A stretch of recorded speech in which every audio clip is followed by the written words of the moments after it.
Isinagawa ng Philippine National Police ang Paskuhan sa Campo Crame 2025 noong Disyembre 16 sa Campo Crame, Quezon City.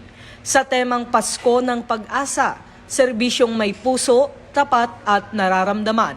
Nagsama-sama ang mga pulis, kanilang pamilya at miyembro ng komunidad ng PNP upang ipagdiwang ang diwa ng Pasko, pagkakaisa at pasasalamat.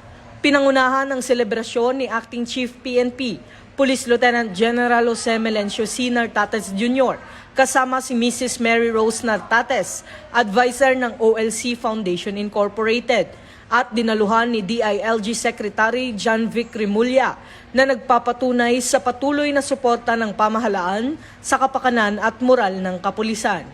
Tampok sa programa ang mga musical performances, raffle draw, pamamahagi ng pagkain at iba't ibang aktibidad para sa mga bata na nagbibigay daan upang pansamantalang makapagpahinga ang mga pulis at makapagsaya kasama ang kanilang pamilya.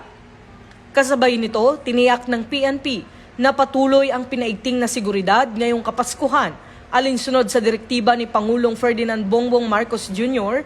bilang bahagi ng advocacyang bagong PNP para sa bagong Pilipinas, serbisyong mabilis, tapat at nararamdaman.